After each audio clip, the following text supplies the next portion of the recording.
Hello, everyone. Welcome to Big Talk live from Nigeria's capital.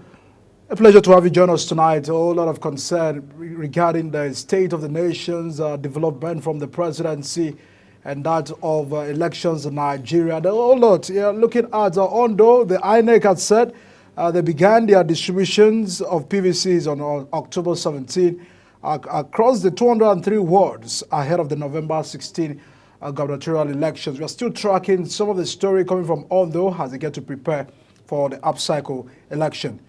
Tonight, we'll continue to have interactions and engagement ahead of what is on ground in terms for Nigeria. As we'll look at the fact that we have 109 senators, we have 390 House of Reps members, and 360 House of Reps members. All of that has continued to become a concern for Nigeria on how they are speaking, in response to the economic hardship in the country. Tonight, we'll delve into that issues. We'll look at also the politics ahead of our Labour Party. It looks that there are crises and internal crises and politics in the Labour Party. We'll also x-ray all of that tonight on the program.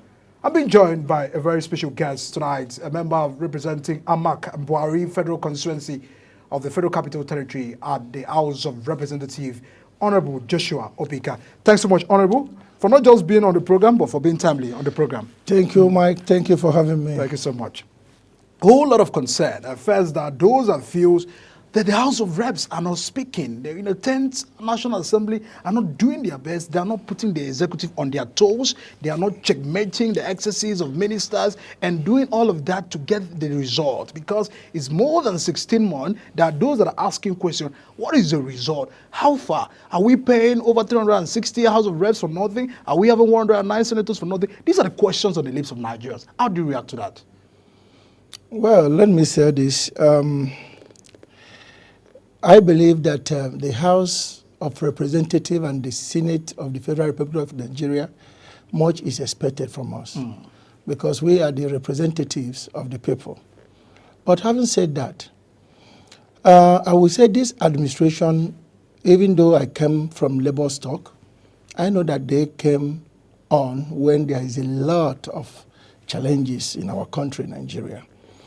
And just as the normal thing that the oppositions do, we wanted to give them some time to see if they are going to put the right peg in the right holes, giving them the ample of time needed. Let me say this. There is nothing that this president has presented in the House of Representatives that will have not shown understanding with him. All this is to make sure that he doesn't lack anything that will make him fail. But from what we are seeing today, that is not the story. And I want to tell you that there will be robust opposition going forward in the year 2025. If we cannot see much from what has been implemented in the year 2024, being that we are trying to reason with him, with excuses given, and with promises that things are going to get better, we know that prior to this time, the government that he took over from, even though that he is drying it or trying to play, down on what transpired in the past, we know what. Because the same we party. know that a lot went wrong in that administration. And we were giving him benefit of doubt, being that it's believed that he's a man that comes from the business circle that will be able to bring in a new energy, introduce new things to the system to get things changed. But I can tell you personally that what we are seeing after 1 year and plus in the office is not positive. Things are getting worse. Today, the interest rate is about almost 27% by CBN. Then when it goes to the bank itself, they charge as much as 32, 33%. So no one can borrow at that level. And we talk about insecurity. It has not improved. And the National Assembly has given all the president demanded from us to tackle the issue of the insecurity. And being that things has not changed, we have not seen the president taking some kind of drastic measures to say that you that is in charge of the army or in charge of the navy or in charge of the air force, if things has not changed, to do some changes that will show that it's being proactive to tackle the issues of what we are facing now. But in saying all that, what I'm trying to say is that enough time has been given to Mr. President. So going forward, a lot of things is going to come up, both in the House or in the Senate. You will, because we are being accused of not praising the president so much. But I can tell you that the leadership of the both houses are doing that. But we are doing that with understanding of buying time for him to do the needfuls.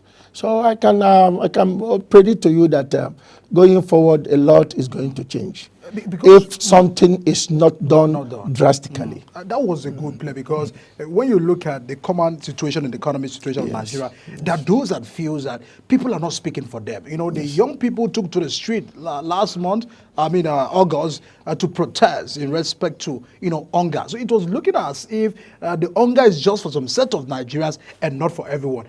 What are those factors that probably are hindering all of this? Is it that the ministers are not doing their job? From what you can see, your visit to different ministries, parastatals, what has been the oversight? Because we need to know the engagement. We need to know what you find out. Yes, we agree that the last administrations, that some, contributed to where we are today. But the president will tell you, I asked for the job. Do not pity me on the job. I have the capacity to do it. I transformed Lagos to where it is today and the IG of Lagos. I can do that to Nigeria. Is that the situation from what you can gather? Let me say this. Even as a member of House of Representatives, I believe that the National Assembly in general need to do more with their oversight functions. Because it's one thing to give the president the kind of approvals that he needs to get his work done. But as a president, the president cannot be everywhere at a time. That's why we have National Assembly to oversight the activities of different ministries to enable the president get this job done. And that is what we talk among ourselves as members. All of us have signed our different duties to do our job. I am the deputy chairman on committee on parliamentary library.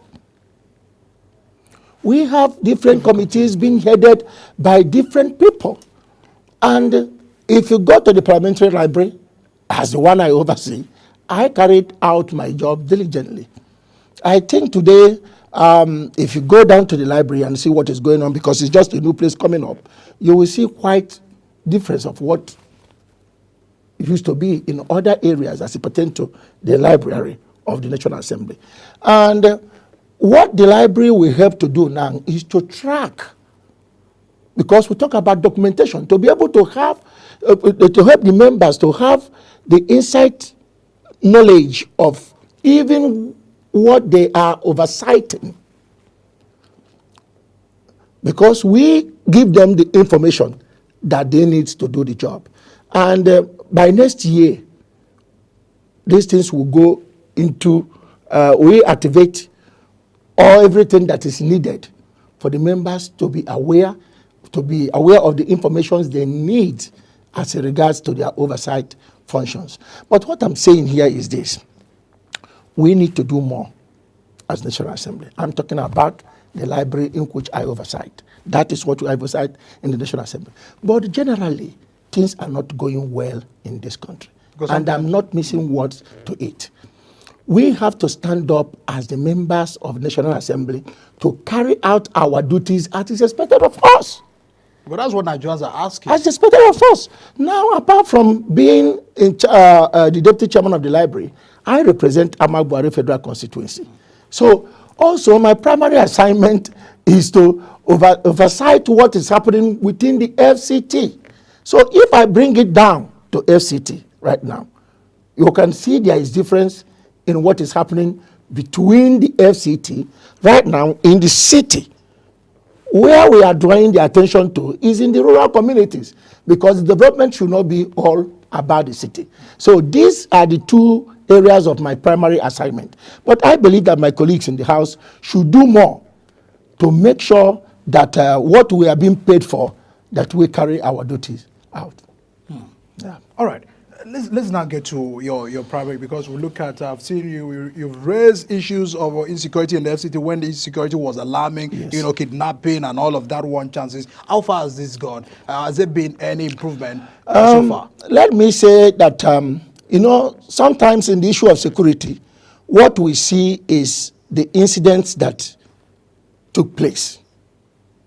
We don't see things that that was averted, if not that certain things were put in place. I know that the new minister tried to do much in tackling the area of insecurity. But look at this. When it comes to FCT, FCT is a very important place. We will not just tackle it ordinarily the way that the issues of security are being tackled.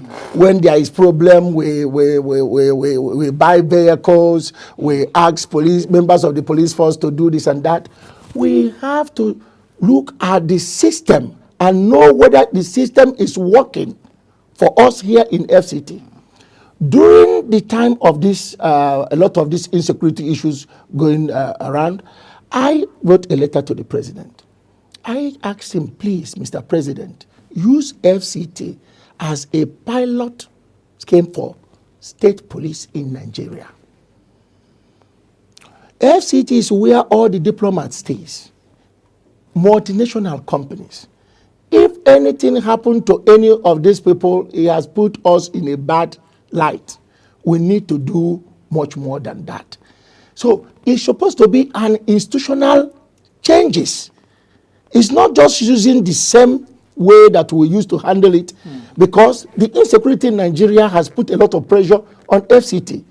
Before now, the FCT was not envisaged to have the number of people that we're having today. So all the, across the board, I will say that all the facilities we have in FCT, both in health, both in education, security-wise, are overstretched. They are grossly overwhelmed with the influx of people. When there are good people coming, there are also bad people coming. I remember that one of my colleagues used to say that he represents the good people and the bad. So that is exactly what is happening to us in FCT. I can tell you that the security problem is still there, even though the government is doing as much as they can to tackle it. But we need to do much more. Do we trace that back to economic challenges that has already erupted the nation? Of course, that is part of it. So with that, when the economy is going into a bad direction, poverty is springing up, and criminality is what poverty begets. So you cannot separate criminality from poverty. A lot of good people has turned bad because things are not right for them. When you see a man who cannot feed his family or pay his rent, he might be desperate. And before you know it, he can get into things that he's not used to. So the criminality is on the rise. And that is because of the bad economic policies that is going on right now. You cannot raise, interest rate. And we talk about subsidy. Today, people are buying fuel for 8,000 plus. Our currency is devalued. So it looks like your party had also subscribed for subsidy removal. Yes, but it depends. All the three major candidates of different political parties agree with subsidy removal. But is different methods of removing the subsidy. The way the Mr. President have done it, the way P2B would have done it might be different. Or what he have in stock on how it will get it done is quite different from the way Mr. President applied it. The application method is the difference between the both parties. So it looks like they are not managing the aftermath of the subsidy removal. So of course, and even my brother, before you get up and say that subsidy is removed, you must have made some plans concerning that to cushion the effect of subsidy. You cannot just wake up one day and say that subsidy is removed. Because of that, the inflation raised up. Today, My brother, you go to the market, you know what I'm talking about. You know what a mudu of garri costs. You know what one bag of rice costs now. There is no food. Is there a special market for House of Reps members? What do you mean? How can there be? How can there be a special market? So is there any special market in Nigeria? Because that's what some people feel. Probably the members of House of No. You don't say that. You say that because let me tell you. You know, it's easy for people to accuse the people in government. But let me say this. If there is any group of people that are feeling the pinch also of this, it's people that are in the National Assembly. Because when they go back to their constituency, a lot of pressure. I can tell you that today as I'm sitting here, I'm having a headache. Do you know how many messages I receive on daily basis? Honorable, my children cannot have nothing to eat. My child is in the hospital. I cannot afford to pay my children's school fees. I paid somebody's house rent just 6 weeks after. The same person sent me another bill to pay his children's school fees. You can imagine that. And do you tell me that people like to do that sometimes? No, nobody likes to beg. But when you're in a condition whereby you can't help yourself, then you will be looking anywhere you can to get help. And all they see in us, just the way we have been portrayed, that the members of the National Assembly gets everything that they want. And everybody on channels, people don't even think about what we are to do in the National Assembly. Because we are not to pay people's children's school fees or pay their house rent. We're supposed to make laws. We're supposed to look into budgeting, go oversight and everything. But when people come to us, that is not what they ask for. What they ask for is money to eat. That has always been the practice before now. We've always had, the senators and the House of Reps making all of that support. It probably wasn't out of place. No, I don't think so. I think that things has gotten so bad. So bad. So I used to call the members that has been there before me and ask them, is this how it is? My brother, people call me by 2 a.m. in the night. When a man calls you at that time and you hear him crying on the phone, it shows that that man wasn't sleeping all this while. And his problem has kept him awake. So things are going bad. All these things are there is no doubt about it. All these things are pointing towards one direction. Yes. Policies, of government. The bad policies of APC government. APC government need to know that the Nigerians are going through a lot of pains. Sharing rice cannot solve our problem. They have to, get a better policies in place to make things work for the people. Things are not working out for Nigerians. And where they have done well, I will not hesitate to say it. I'm the man that doesn't believe when it comes to governance, I don't apply party politics. Just like in FCT here. If you come to FCT here, the man in the saddle of FCT is from the PDP. And we have the president of the APC. We have the members of the parliament, me and the senator comes from the Labour Party. But that doesn't count. What counts is how the day-to-day living of our people gets better. That's what we're talking about. All right, everyone.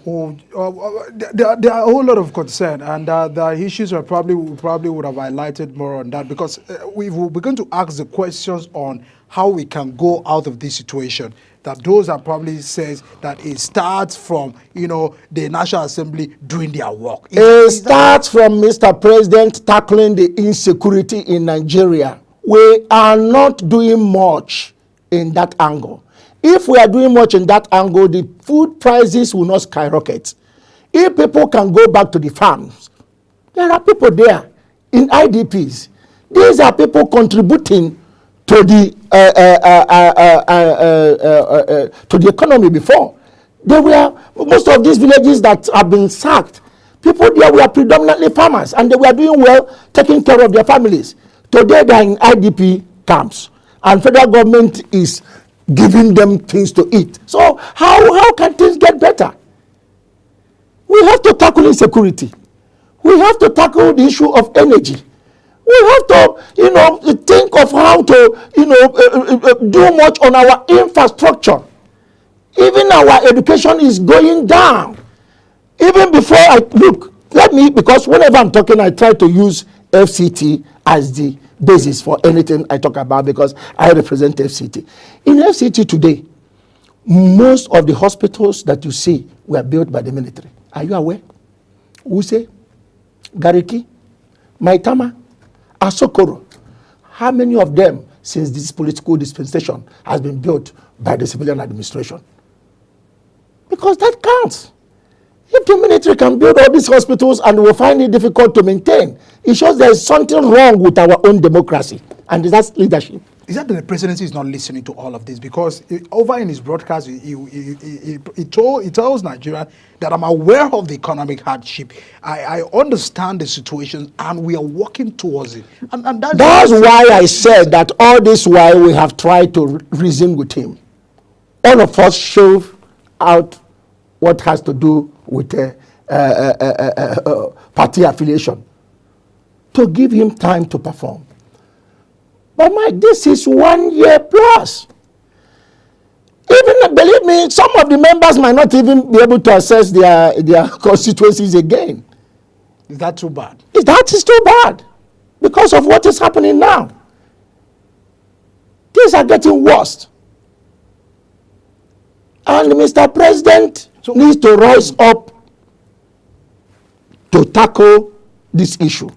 If it takes him to sack the entire cabinet, to reshuffle it, to bring people that will help him. Look at this. I am not praying for Mr. President to fail. Even though I belong to another party. My prayer is that Mr. President to do well, and my message is that if Labour Party comes in, that we can do better. But not for things to get worse for us to come and fix it.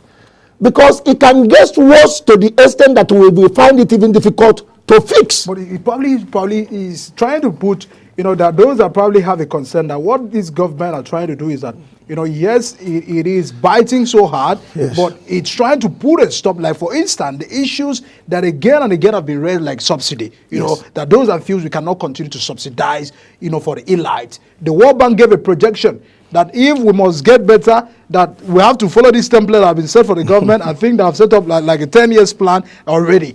Don't you think that it's the sacrifices that must be done, but there should be a proper way of managing it? Let me from the beginning we said that you raised that issue.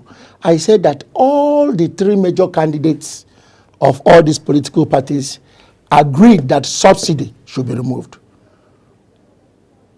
But the method in which it will be carried out is different from one another. So if we had agreed that it should be removed, were you not probably aware that pains will come with the removal? If you know that pains will come, we all know that. There are some certain things that would have been put in place before this is done. They have increased allocation to state government. Now, okay, look at this. Mr. President now is fighting so hard to make sure that he gives local government autonomy. Don't you think that before this increment, if the Mr. President has sat down with the governors and say, look, we are going to remove subsidy. And in doing that, a lot of money is going to come into the government coffers. So you will have enough money to work. But you need to give local government its autonomy. So they can be able to get their money and government can be able to function at that level. Let me tell you, part of what we are facing today is inability of local government to function at that level. Governance at that level has been killed. So it's now the state and the federal. And that's why so much pressure in the center. I believe the Mr. President understands that. And that's why he's using the outcome of these elections. Yes, that's why he's using any way he could to pressure the state government to give autonomy to the local government. But this ought to have been discussed. These are issues that you have to discuss before subsidy removal. And a lot would have been put in place. You should know for the subsidy to be removed that people have to get down to business, doing what we earn them income. And the majority of our people who depends on agro-business cannot be in business because of insecurity. You should have tackled the issue of insecurity before this subsidy removal. At least to a certain extent, there is no way that you can, take away the insecurity that we have in this country overnight. But would have tried. But for you to come on day one without being in that office to declare subsidy removed, I think that is where our major problem started in his government. And he's fighting it hard. He's finding it hard now to stabilize what has already gone wrong. So does it look that the state are really helping the situation? Because there are those that probably feels the presidency, yes, he had took the decision and he's trying to manage it, but he has increased, just as I said, some certain level of allocation to the state, and there are those that feel that we should go back and hold our state governors accountable to these allocations and how they can improve the economic situation of the hardship. Let me say this. Go down to the states and find out if the state governments are doing more than other governors who have been there before them are doing. It's still the same. No more changes in the states. Just few states that you can boast that is doing something reasonable. What are the reasons behind that? Because for them, it's just like, Mr. President is just like Father Christmas to them. He has given them more to spend on frivolities. If today that we are giving that before this time, that but these are the savings of subsidy. I'm coming. If before now, before the subsidy removal, that Mr. President sit down and say, okay, look, we are going to remove this subsidy. But for us to remove this subsidy, we have to agree on where this money that is removed from subsidy should be invested. That we have problem already, we know it. We need energy to turn things around. We need to build our transport system. We need to support our agriculture. And in discussion with stakeholders like the members of National Assembly, we can now say that this subsidy reinvestment money should be an act of the National Assembly to say that any money that will accrue as a result of subsidy removal, that 30% can go to energy, 20% can go on transport, 10% can go on health, 20% can go on agriculture. That no one spends any money from this money aside from what the money has been already been defined in the budget for this money to be used for. Don't you think if that is done, the governors cannot come out and just want to build a town hall or build one road that leads to one village that nobody lives? They will invest that money according to the way the National Assembly have structured it. So this would have been the system that Labour Party would have used. There would have been a discussion on how this subsidy money should have been reinvested.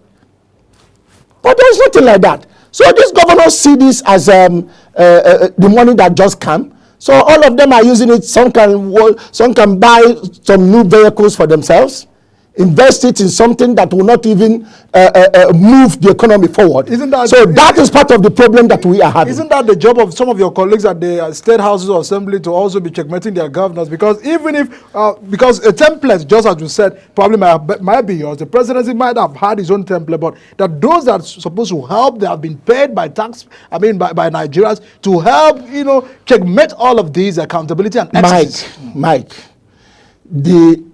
Mr. President would have known that this should have been put in place. With that, it becomes a law. Every budget passed is a law of the nation. And with that, the governors will not shift anywhere from it. But the hurriedness to remove subsidy was so fast that it wasn't budgeted for. That was probably... That is what I'm talking about. It wasn't budgeted for. So all these governors are using the money to do anything as they like it. You are talking about the State Assembly. Even today, if you know what happens even between the National Assembly and the President, then you go down at the state level, you will know that even most of the members of the State Assembly cannot even do much with the governor. So much expectations comes from us in the National Assembly. And if the president had consulted very well with the National Assembly, with the state governors, like I said, that we can remove this subsidy. And if we remove it, look at what you people will be earning. You can earn more. And the only way I can sanction this is to first ask you to give local government autonomy. With that, you have released local government on their own. And if things start happening in the local government, do you know the kind of impact that we have in the country, in the 770-something local government across the board? Our local government are being managed by the touts, if you don't know today. Even with this outcome of elections, we are not put your election. This type that Soludo did in Anambra State, you call it an election? It's not just Soludo. How can other APC you can imagine that? If today there is democracy at that level of governance, a lot would have been changed. I mean, it is more risky, but we must find a solution out of all of this. That those that are really having... And you know the petty state we are in, for us to amend the law of the local government, which the National Assembly has supported from the inception, you must get to third support of the state assemblies. And who controls them? The governors. And sometimes our colleagues at the assembly benefit from that, because they are looking how to lord themselves over the local government chairman that serve in their different states. And with that, that is what is putting us in this mess. So that single removal of subsidy, we would have used it to get a lot of things corrected. But we missed that opportunity. But we must go out of this situation. You agree? If we don't, then I don't think there is future for our country. Let's take a look at taxation. There are those that feels that the government is doing more of taxing, the poor to service the rich or to service the economy to keep on moving. The other time you raised issue of electricity, that you have set up a complaint desk of course for people to bring in, issues in electricity. Is that not pathetic? Let's use places like businesses like MTN or Globalcom or Airtel. Are they not the one that mount their mask? Even when there is energy problem, they mount generators, some of them solar panels, to make sure that their mask works. So why wouldn't AEDC, that is a company, make sure that even their transformers are protected? In some areas, some communities can be out of light for a whole year and nobody cares. If truly that they make money from that source, would they fold their hands and watch it? For entire community to be in darkness and they are not any revenue from it? Something is wrong. Somebody is benefiting somewhere without giving services to the people. And we need to correct that. And that's why I set up this desk. Yes, I'm here for all Nigeria, but I represent Nigeria through FCT. Because there are those that probably have a consideration, even when we've had collapse of national grid. Yes. It looks that power has increased. Yes. But Nigerians are paying so much for that. Of course. For that of power. Course. Issues of banding, having all of us go through that. So this is like you are throwing everything on Nigerians at once. The electricity tariff. Look, today, if we want to even tax some certain things in Nigeria, we should tax. Do you know a lot of people that owns houses everywhere? How much are they paying? They say some of them are not paying the bills. Is that true? Yes. That's why you will come to a compound and you will find about 20 vehicles that one man drives. Do you know how much people pay for each vehicle in America? For vehicle license yearly? If you have that number of cars, you know how much you pay. That will force you to go on what you truly need. So that would have made the rich to pay more taxes. Of course, than the poor. Of course. But do you agree we should tax the rich to pay more, not the poor? Do you agree that the poor have been taxed? I tell you, the tax is over the roof. Today, imported vehicles, some of them, for you to clear them, you pay as much as 8-10 million naira. You are aware? in Nigeria. The least you can see, like a Corolla, Toyota Corolla, I think they pay about almost 3 million naira. So how much? Can you imagine that? But isn't it the House and the National Assembly to always call the attentions of these persons, to order? Okay, look at this. Let me say this. The House can call the president to order on that issue. But let me say, by the time Mr. President presents his budget, the budget comes with areas that he is going to get that money to fund them. Every budget must be funded. And to fund them is either through taxes, but taxes in the right direction. You can imagine how much that banks are charging people for a small little transaction that little people do.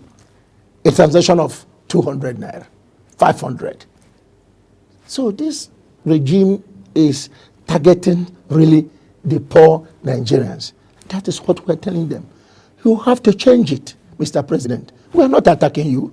We know that truly that Nigeria is at a crossroad, and we are here to support you. But look at the better areas that we can raise money. And nobody is talking about our minerals, resources that we have in this country. That is being looted. Nobody is talking about it. We are focusing on oil. But I tell you... So the level of security chiefs we have, because even when they appeared before the National Assembly for interrogations, they are told Nigerians that we will hit the ground running, we'll tackle all of those national security issues. But how far? Because Mike, we have heard that time and time again. We are telling Mr. President, this is the time to act. Nigerians are suffering. Mr. President, from record, has fought so hard for democracy in the past. And if at the end of the day, what we'll be getting is what we are seeing now, I don't think that all the fight that he has put up in the past means anything to us.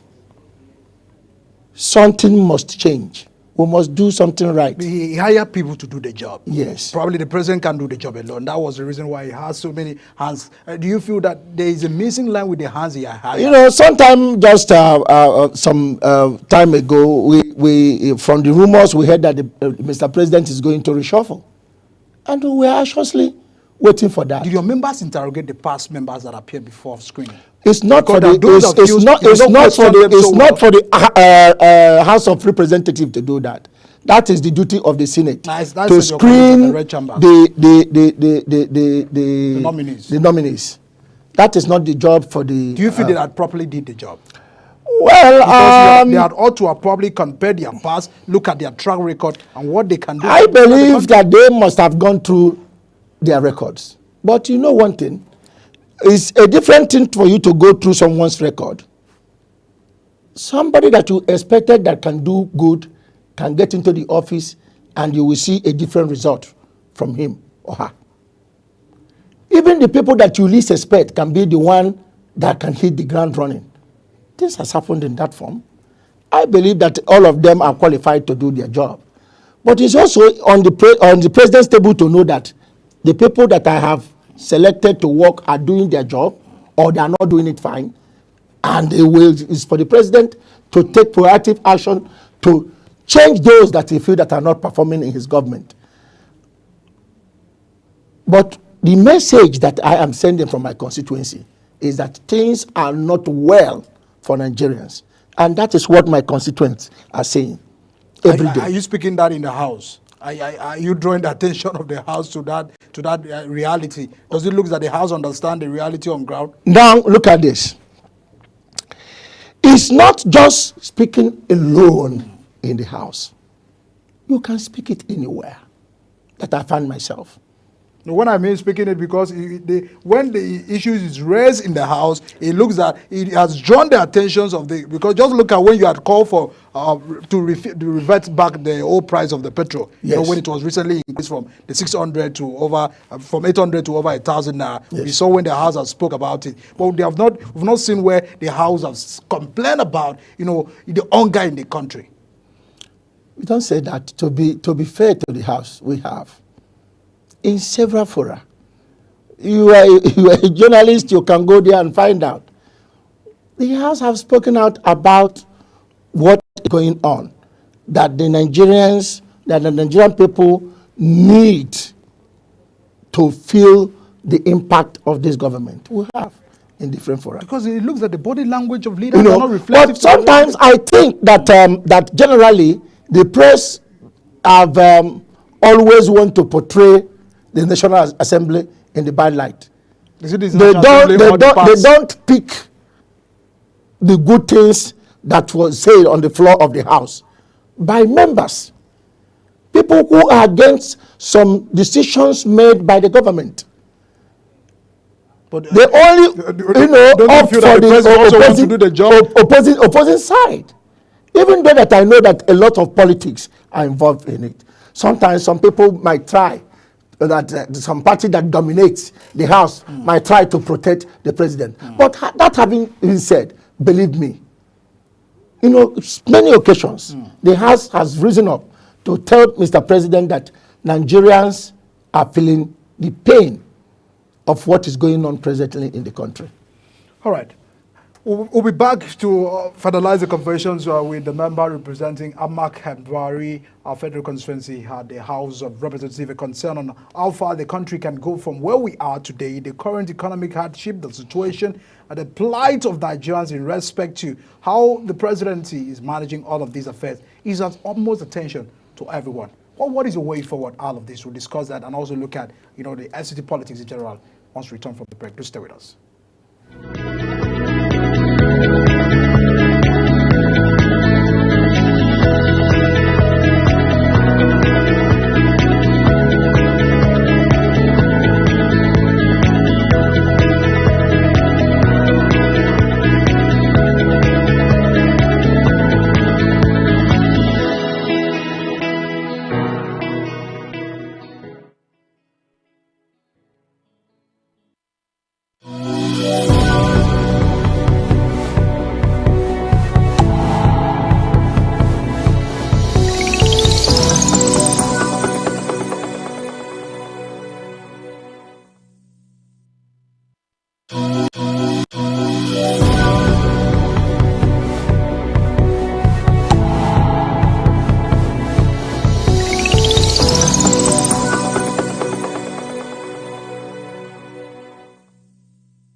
For an insightful idea that takes the center stage and the conversation that gets beyond the headlines, to explore the lasting impact of political decisions, Big Talk got you covered.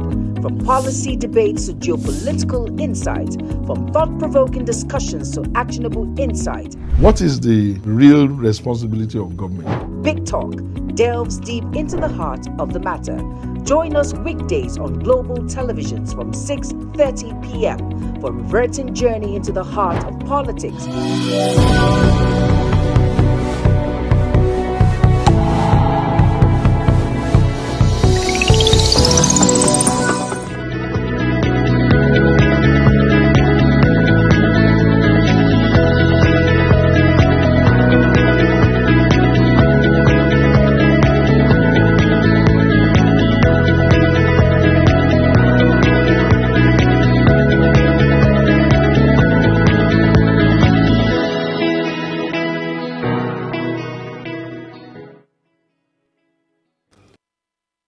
Everyone for sister with us on the program. This is Big Talk, a concern on the state of the nation, and all the legislators can also look at how the face of the country in tracking back the attention of those in power and those in the executive to understand the current economic situation. I still have the member representing Amak Buhari, federal constituency at the House of Representatives, Honorable Joshua Obika. Thanks so much for still being with us on the program. Nice having me. Yes, let's look at the issue of politics of FCT. Those that feels it was just Peter Obi-Webs that probably gave rise to your party in FCT. And the Minister of FCT have said it looked that it might not be the same situation in 2027. Are you bothered about that politics of 2027?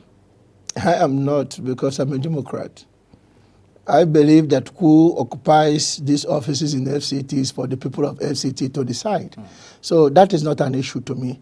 Where I am focusing now is on the issue of governance. and I am ready to work with the minister to make sure that things are done for our people in FCT. And to make sure that what is not there before, like in FCT, a city like FCT, we don't have proper transportation master plan. These are the issues that we'll be focusing on. And he is starting to do that now by having the bus terminals built, by completing the roads that are within the city, like I told you. Where I'm pushing further is that we need to take this to our rural communities and satellite towns, not just in the city. Are you worried about the internal politics of your party? It looks there's a crisis in the Labour Party, and those that have a concern, if this is a party that wanted to take the lead in Nigeria, how much can they not put their house together? Before now, Labour Party, people barely know that Labour Party exists. But today, Labour Party is a household name in Nigeria. And anything good attracts people. And because of the influx of people in Labour, there are bound to be struggle for positions and power and everything, and that is what is going on. So we will get out of it. We will get out of it. So do you feel all of this is masterminded? Because those are few the internal politics in crisis in PDP. There is always the internal politics anywhere. You find it, even in the church, in your family, everywhere. So in Labour is not an exception. So, and we're managing it, and we'll get out of it. All right. So yes. you feel that the Labour Party would have done better in all of this situation in the country? As a party, had it been that Peter Obi is the president of Nigeria, Peter, I think where he starts from is from the leadership. Because those that feels he's criticizing too much, he probably would have done the same thing that we are having today in Nigeria. That is also, it's not just providing solutions to the problems we have. Rather, it's do you think that Peter is not, in everything that Peter have said is not criticism. He's saying that this is what we're supposed to be doing. And had it been that, what way again will Peter prefer a solution when he tells you that if you go to this country, that this and this is what they are doing, and this is the size of the country, and they have been able to invest in the right direction. That's why they are having good results. That is not just criticism. That is showing direction that the country needs to go for things to get better. So I don't understand that. So probably we are not in the right direction as we speak now. We are not. We are not in the right direction. And the president needs to know that. The president needs to know that. And believe me, I have a great respect for the person of Asiwaju. He's a man that has worked so hard to get himself to where he is. So working this hard shows that you have something in mind for the nation. But the way it is going now, it is not reflecting on who he is. And that's why we are calling on him. Does it look like we have a spiritual problem? Because those that feel Nigeria's problem is not political. Please, I don't believe in that spiritual. I don't believe Nigeria has. Even if you are, I don't believe Nigeria have a spiritual problem. Countries that are not talking about spirituality are doing well. Why are we basing our, sometimes I don't like when people tell me that, that God will help us. God has given us all it takes, the mind, because the problem that we have in our different families, we don't wait for God to come and solve it for us. We stand up and do the right things and get them solved. That is the same way Nigerian problem can be solved. When we get up and do the right thing, put the right people at the right places. I was expecting that Mr. President will be able to assemble the best minds to work with him. That is the area that I see that is failing. Because the people I'm seeing right now are not doing, most of them are not doing anything. And I least expect that from him. As the Asiwaju that I know, I least expect him to have the kind of team that he is working with right now. And he needs to do something about it. All right, Honorable Joshua, what's the final words to Nigerians as we wrap up in the state of things? I am telling Nigerians, yes, we need to be patient, but that will not stop us from speaking out. The way it stands today, like we said, a lot has been given to the state government. and they are not doing much with what they have gotten, Nigerians will speak out. And I call on Mr. President to publish what is being given to the states, so that the people from different states will know what their governors have received, and they can rise up and demand things to be done for the different states where they come from.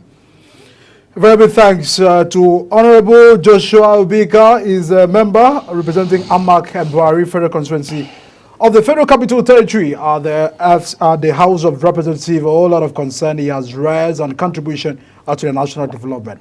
We just want the country to work just as he highlighted, and there is also the need for the president to just put the right team in getting things done. We are tracking some of the developments, the efforts made by the government so far. We are also tracking to see what has gone wrong and how we can go out of the current economic hardship and situation in the country. Thanks so much, Honorable, for being part of the program tonight. We do hope to see you again and again on the program. Yeah, thank you. All right, everyone. That's where we wrap it up for tonight. See you again tomorrow. Bye-bye for now.